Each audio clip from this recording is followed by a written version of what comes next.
I was the person who got up 2 years ago. I had been laid off, and just a quick backstory. I'm about 2 years from paying off my place. So things turned around for you, eh? They did. Thank you. So I always have questions every year. I have just 2 this year. We appreciate you coming back year after year, since we only have one answer. Right. It's very patient of you. So my question is, how do I get to the big money, to the money that's to what is contained within? By diminishing the bigness of it. Okay, thank you. By acknowledging the simpleness of it. By reminding yourself that the creation of a castle and a button is exactly the same thing. It just depends on whether you're focused on the castle or the button. But just the fact that you call it the big money means that you have a vibrational barricade between the receiving of it and where it stands. It's big money, which means big. In the expression big, you mean harder to achieve, or you mean rarer, or you mean more special stuff I need to do. Abraham, I've been hearing you for years. I come with a couple of questions every year.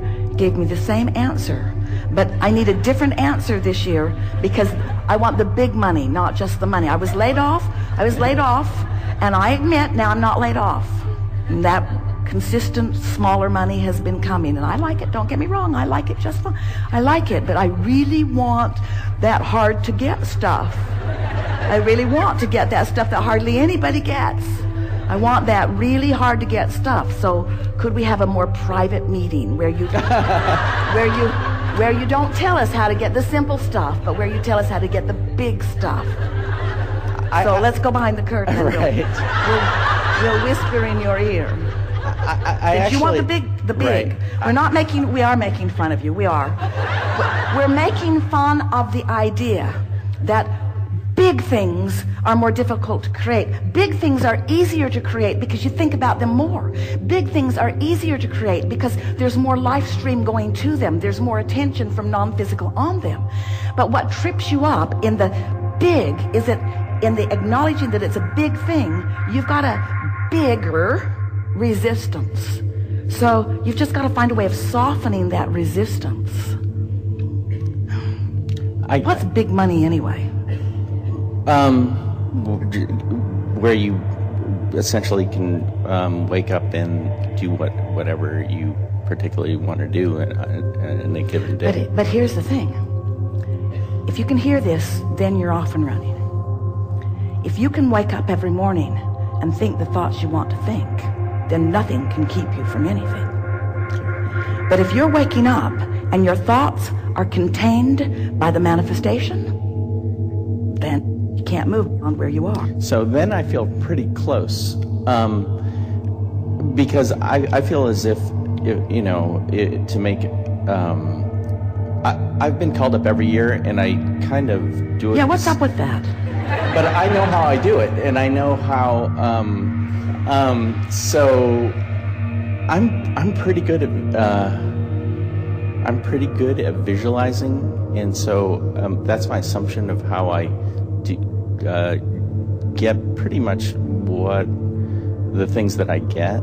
So even though I might use the term big, I'm pretty good at visualizing those things. So I feel as if the $1,000, $2,000 more a month, that's work. But even though I might use that term, I feel as if that's easier for me because work is not something I factor in. The thing that's tripping you up is the distinction between, in other words, you are equating so much effort with so much money.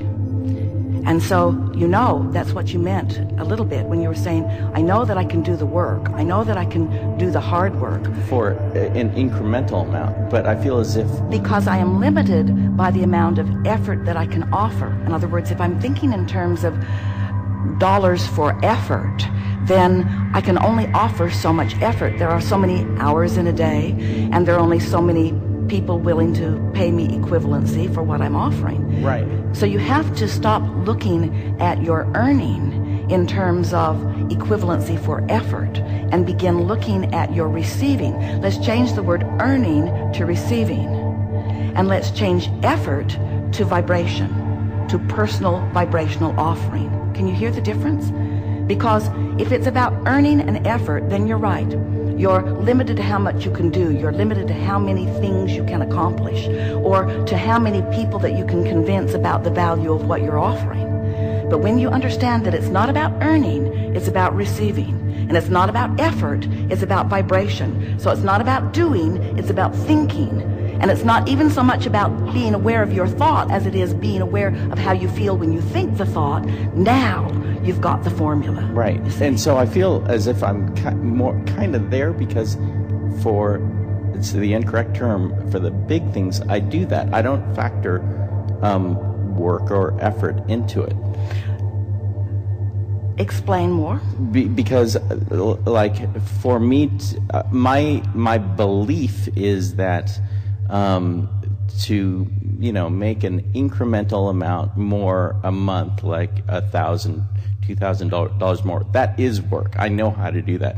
But for something that I might use an incorrect term, big, I can visualize that, and I know I can get there emotionally. So I feel as if I don't factor effort into that, because I just listen to you. I try to do my best to go there. So why are we having this conversation? I don't know. So that's it's because you're still monitoring the manifestational outcome, and then questioning your vibrational state of beingness. So all I need to do is lower that a little. Lower what? Lower, like, even the desire to question, or desire to, or the observance. Well, what you're wanting to do is raise your appreciation of your knowledge of the energy, and raise your appreciation of your vision. In other words, it really is as simple, and you sort of have to figure out how to work this out. It really is as simple as, if your desire or dream, goal, if it pleases you when you think about it, then you're in the right vibrational stance. But if it feels like disappointment, or it feels like a challenge, or it feels like something that you haven't figured out yet, or it feels like a dilemma, or it feels like injustice because you see others have figured it out and you haven't. So you really have to think and feel and think and feel. So what you do is you dream a little about what you're wanting. The thing that trips a lot of people up is that they want a state of being. Like, they will say, I desire enough financial abundance that I can do whatever I want. And we want to say, you got it backwards. It is the doing what you want that causes the alignment with the vortex, that takes away the resistance, that then brings the abundance to support whatever you want. The money isn't the means to the happy life. The happy life is the means to the money. But how can I feel happy in this moment when I'm working harder than I want to work on things that I would rather not do? And we say, because you have the ability to think around it. First, you have the ability to appreciate more of what you are doing. You have the ability to say more positive things than negative things. You have the ability to look for more positive aspects and fewer negative aspects. You have the ability to appreciate others more than criticizing them. You have the ability to appreciate yourself more than criticizing yourself. You have the ability to focus, even when you're just looking at what is, in a much more productive, meaning, good-feeling way. And if all you were doing was just looking into your now for things that you could appreciate or praise, you would shift your vibration enough that it would raise to the vibrational level of what's in your vortex, of what you've been dreaming about. But what's tripping you up, and it trips almost everybody up, is this comparison between where I am and where I want to be. So what you have to start doing is you have to say, I'm going to go there in my mind. And we know that has to be incredibly annoying, but that is the path. Because if you can't get there in your mind, you can't get there. Right. And what humans keep demanding of us, they keep saying, I don't want to get there in my mind. That feels foolish. I want to be there so I can get there. Right. If I was just there, then I'd get there. And we say, there's a journey between where you are and where you want to be. It is not a work journey. It's not an effort journey. It's not a getting hired journey. It's not even a great idea for a great product that the world wants journey. It's a vibrational journey. It's the difference between praising and criticizing. It's the difference between smiling and frowning. It's the difference between dragging yourself across the parking lot and skipping yourself across the parking lot. It's the difference between loving and hating. It's the difference between feeling good more of the time and feeling bad more of the time. That's the only difference, because you've been living life and you've put it into the vortex. Your vortex is full of everything that you want, and it is a vibrational speed that you usually aren't at, because you are like most people. You are observing what is instead of dreaming about what will be. Thank you. Yes, indeed.